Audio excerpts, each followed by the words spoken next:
The current topic in Plugin 101 is event listeners, specialized classes that allow you to register an interest in knowing when things are happening inside of the Sublime Text editor. You could write something like this to be able to take an action in reaction to some other action being taken, or to introspect the state of things that are happening around you.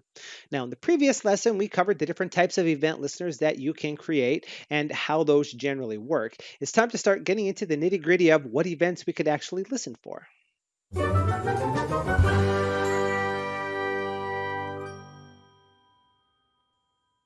Hello, fellow Sublime Text fanatics. Odan here. Welcome back to Plugin 101, the video course teaching you how to become a package and plugin author in Sublime Text. The topic of today's lesson is a continuation of last week's lesson, which was on event listeners, classes that we can define in our plugins to have Sublime tell us whenever certain events happen inside of the editor at large. And this allows us to do things like take some sort of action in reaction to something that has just happened or is about to happen in some particular cases, or to just introspect the state of changes that are being made so that the next time one of our plugin commands is executed, we have a better idea of what's going on behind the scenes. Now, there are two different types of event listener classes that we can create, and the only differences they really have are in the events that they actually handle. There's an event listener class that can handle all events, but Sublime will only ever create one instance of such a class when you define it, so you have to do filtering on events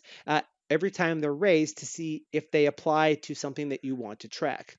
View event listeners, on the other hand, are created potentially one instance for every view to which they apply, and Sublime will ask us whenever situations arise whether or not we apply now or still apply to know how it should maintain some such instances.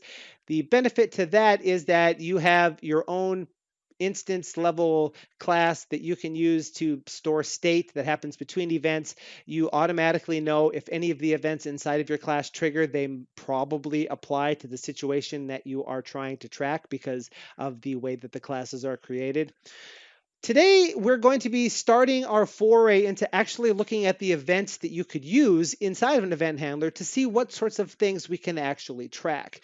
Now, to do that, we're going to just be using event listeners and not view event listeners. But remember, by and large, with some small exceptions, anything we talk about with an event listener is also possible with the view event listener. And we'll cover the differences because they're very minor in those events when they actually occur here. And this is actually going to be part one of what's going to be either 2 or 3 parts, because there are a couple of rather important events that we want to make sure that we cover in some depth. Some of these events we're not going to need to cover in too much depth because it's very easy to visualize in your head exactly what they're going to do. But there are other events that are more complicated. So if you haven't already done so, this would be a great time to use those buttons down below the video to thumb subscribe and share, and also ring the bell notification icon. And then when the next lesson becomes available and it's time to learn more about those events, YouTube will tell you about it and you can come on in and see what it was that you're missing. But for now, let's go ahead and start looking at the example events that we want to cover in today's lesson.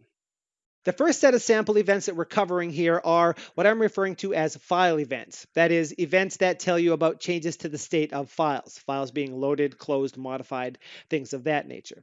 Now, remember, we are using here event listeners and not view event listeners, but with a couple of minor differences that we're about to cover in just a second, everything we're talking about here applies equally to event listeners and view event listeners alike. So for simplicity, we're only using regular event listener here. And we also not implementing any body on any of these because when we discuss what it is they actually do, there's not really a lot of demonstration to show what is actually happening in that particular case. Remember, you can always, if you're unsure about when an event might trigger or in what order they trigger, if there's more than one, then you can use just a print statement in one of these to print when it's happening and watch the console and see what's happening.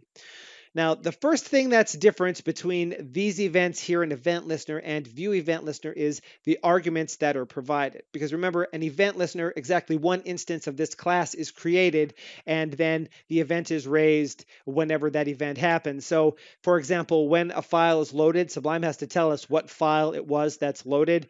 All of these events take a view argument rather to tell you exactly what view is has raised the event or that the event applies to. ViewEventListener, on the other hand, one instance of that class is created for every view to which it applies, and view specific view event listeners are applied based on the settings that they have, and each one of those instances has a self.view property that says exactly what view it's associated with, so none of these methods in a view event listener would have the view argument.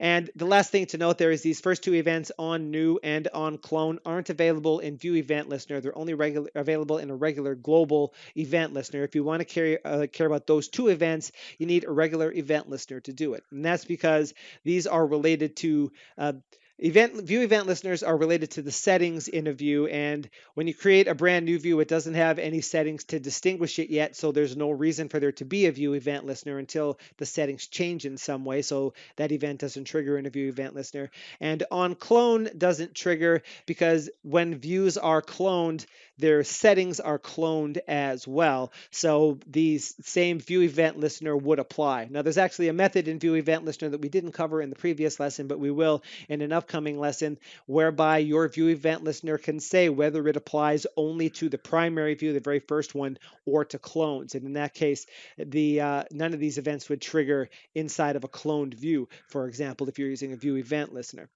But with that out of the way, we can actually cover some of these events. Now, on new triggers, as we saw in the previous lesson, when a new tab or view is created.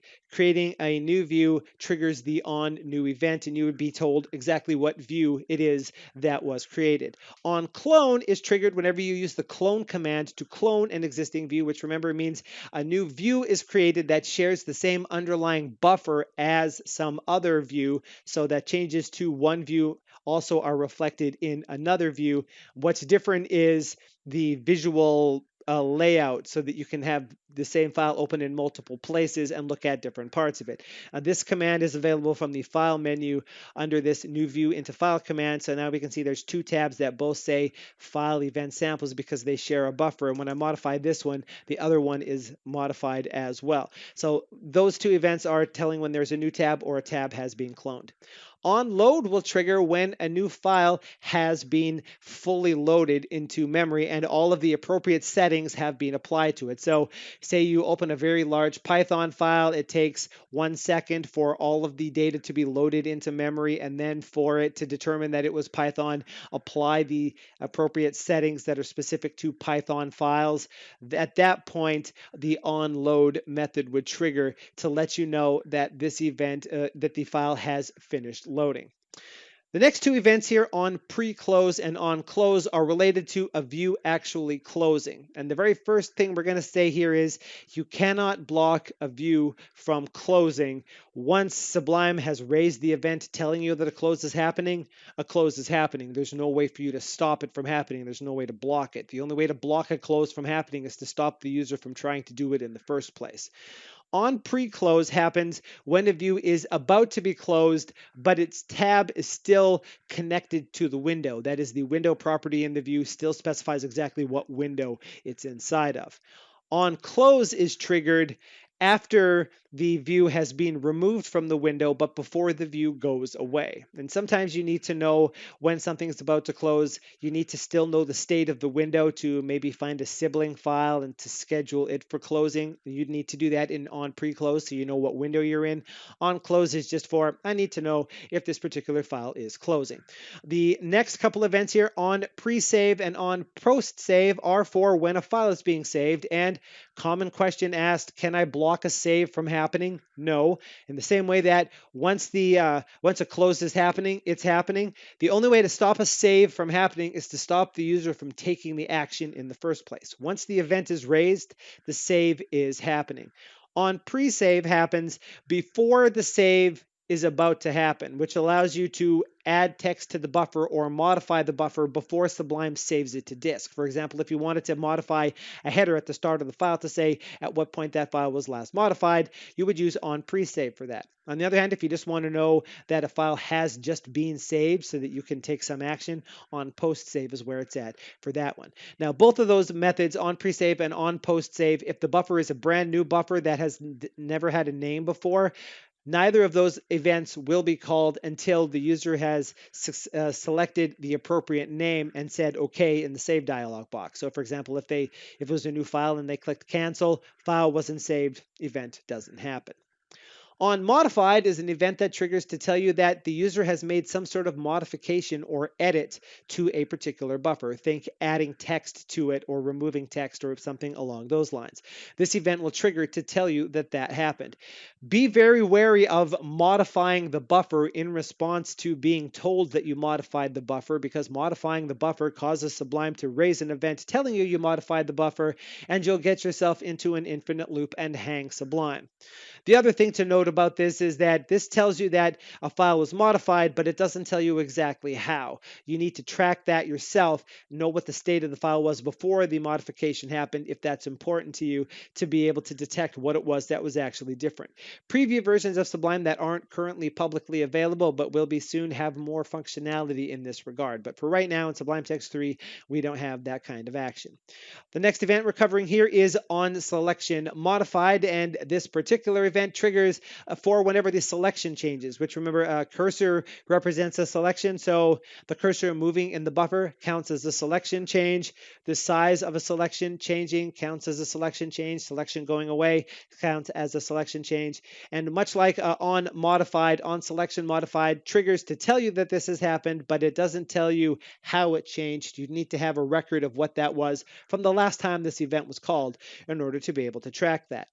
And these last two, on activated and on deactivated, tell you when a view is about to get the input focus or has just lost the input focus. Think, for example, changing from one tab to the next. If you wanted to know that you were losing focus to being allowing something to edit in another location, then you would use on deactivated. Or if you wanted to take some action when you got the input focus, you would use on activated for that instead. The next set of events we're going to look at here are command events. These allow us to know when a command is about to be executed or when it has just finished executing. And in the case of knowing when a command is about to be executed, we actually have the ability to change what's executed. We can swap the arguments or change it to a different command that's executed, including executing no command at all if we would like to do that. Now, there's two sets of these here, one labeled on text command and on post text command. That will trigger for knowing when a text command is about to run or has just finished running. This last two, on window command and on post window command, despite the name, these will actually trigger for both window commands and application commands. So all types of commands can be caught here, but they're distinguished in this particular fashion. And we're using, like the previous sample, EventListener here and not ViewEventListener. The on window command and on post window command events aren't available in a view event listener because views can't execute window commands. Only Windows can execute window commands or application commands. So only on text command and on post text command can be used in a view event listener if you want to use a view event listener to listen for these events. And in that case, they wouldn't get the view arguments as these ones are here because view event listeners have their own self.view property that tells you exactly what view they're applying to, so they don't need to be provided as arguments.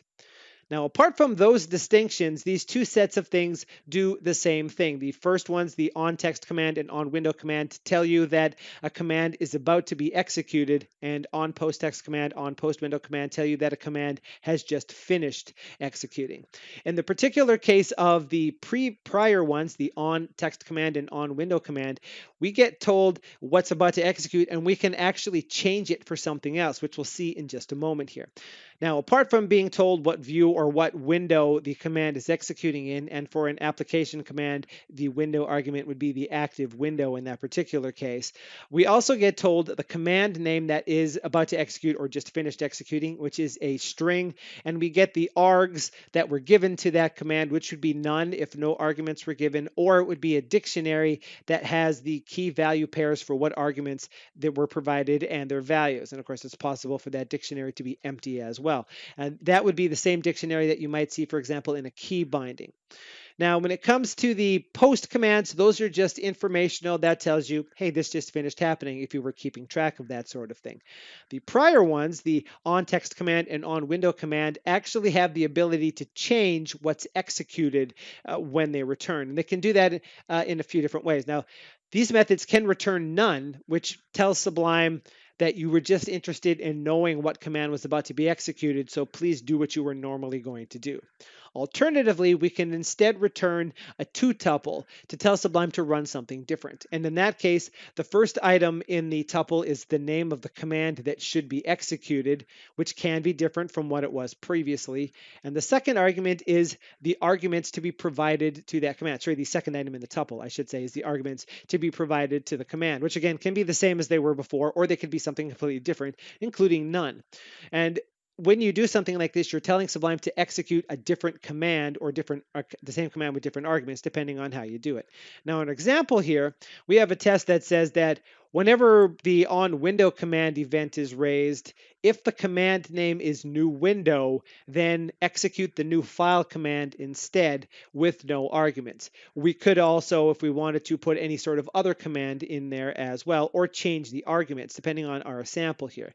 But we're basically saying that whenever a new window happens, please use new file instead. And if we were to actually go to the file menu and choose the new window item here, which as we can see is also bound to the key Control-Shift-N on Windows, you might expect this to create a new window. It actually creates a new tab because we swapped that command. We got Sublime to run something completely different. If we wanted to, we could change the arguments as well as the command, or leave the command alone and just change the arguments. But what we can also do is block a command from running at all. And to do that, you get Sublime to run a command that doesn't already exist. Sublime will try to run such a command and fail. It doesn't log any sort of error. This is how you might block a key binding from doing something as well. You have to bind it to a key that does that command that does nothing. And a common way to do something like this is to use noop, as I like to pronounce it, which is short for no op or no operation, don't do anything. This is the command that actually exists. So now our event says that if the command name is new window, please execute the command noop with no arguments. Noop is a command that doesn't exist. So when I push Control-Shift-N, nothing happens. No window is created, but also no new file is created either, as we just saw in the previous example there. So this is an example of how you might be able to track commands. And you can use this to track what command is about to be executed or was just executed if you need to know that information for future commands that you're about to do something with, informational in nature, or you can create your own custom commands and then catch whenever an internal command is about to execute and swap it for yours instead. The last event we're going to cover in today's lesson is the hover event, which allows us to detect when the mouse is being hovered over certain areas of the Sublime Text window, and in particular, the text editing area of a view, if you will. This event won't trigger if you hover over something in the status bar or file tabs or the menu or the status bar, only within the editing area of a particular window. And we're using again here an EventListener as a sample here. This is an example of event that will trigger in a ViewEventListener. In that particular case, the view argument wouldn't be provided because the ViewEventListener again has that self.view property that specifies exactly what view it applies to, so it doesn't need to be provided as an argument. The other two arguments to this, point and hover zone, tell us exactly what point in the buffer the mouse was hovered over, or as close to that point as we can get. And hover zone specifies exactly where the hover actually happened. And remember from the lesson where we learned about the terminology of a plugin, a point is a character offset into the buffer. And the reason why we say that it's either the point where the mouse cursor was hovered or the closest available point is because there's areas in the buffer where it's not possible for there to actually be a character displayed, but we still wanted to convey a hover. So our sample plugin here just uses the hover zone to calculate text that says exactly where the hover is happening, and then the show pop-up call displays it and makes sure that it's displayed at the point we were provided so that it's as close as possible to where the mouse was sitting when the hover happened. Now, going from a left to right position, the leftmost place that we could hover and have it work is the gutter area, which is the area where the line numbers are stored and the fold arrows, and the incremental diff if you have those things turned on. And if we were to hover the mouse over here like so, we can see that hover pop-up applying. Now, I have hovered the mouse over here in the gutter. It's not possible to display text there for us. That's not a valid point. So the first valid point that can be found, the closest available point, is the first character on whatever line we happen to be hovering on, which is what we see happening right here. We can hover over the gutter, and after a brief delay, the event triggers, and we know that we're hovering over the actual gutter. The next most area that we can hover is over the actual text itself. The largest portion of the buffer would presumably be the actual text that's hovered, that's available in the buffer. So if we were to hover over the text, the actual point that we get is very relative to the mouse location, so it does actually display exactly where you might want it to, and we can see that happening there just like that. These are all hovers happening over the text. And apologies, but my video capture software doesn't capture the mouse when it's over the text area of Sublime, so it's a little bit hard to see that happening, but hopefully we can see that hover pop up there.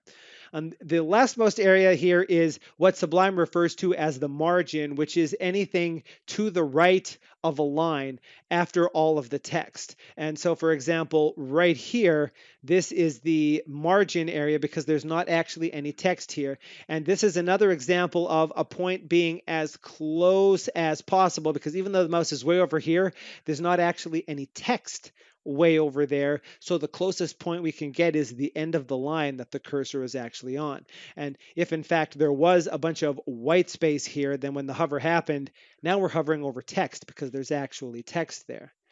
Now, there is actually a couple of more events that we can cover here. One that is used by the key binding system to specify whether a key is valid or not for a particular circumstance. You can use that event to create your own custom key binding context. Very popular for creating your own custom key bindings related to your plugin and controlling in what situations they occur. And there's also one other event that Sublime triggers whenever it wants to calculate a new auto completion. You can use that to provide auto completion entries to the auto completion panel. Both of those are bigger topics than what we've covered in this lesson so far, which is already getting kind of long. So we're going to cover those in the next lesson. To recap what we learned in today's lesson, there's a large number of events that might trigger in our event handlers that tell us when various operations are happening, such as when files are being loaded, saved, closed, modified, things of that nature. When it comes to file events, there's two different sets of events, ones that happen in line and ones that happen asynchronously in a separate thread, which we might use if we were taking some sort of lengthy operation and it didn't matter to us that Sublime would continue to go on and do other things while we're still handling our events. We also have the ability to detect when commands have just finished executing or are about to execute, and even swap what command gets executed based on current circumstances. Events also tell us when the mouse is being hovered over text areas, allowing us to take some action such as displaying a pop-up. Now, the other more popular events that we haven't covered yet and will cover in the next lesson is the ability to create your own custom key binding context so that you could control when key bindings are active based on your own plugin logic if one of the built-in contexts doesn't do what you want, and the ability to respond to Sublime's request for auto-completion items to be displayed in the autocomplete panel, which you could use to add items context sensitively based on where you are in your particular type of file. Systems such as LSP and the Anaconda plugin and the Jedi plugin that provide completions that are context-aware use mechanisms just like this. So we're going to be learning that in the next lesson. So if you haven't already done so, you probably want to use those buttons down below to thumb, subscribe, and share, and ring the bell notification icon because you probably don't want to miss out on that information. And until that lesson drops, this is ODAT Nerd asking you to please have a sublime day.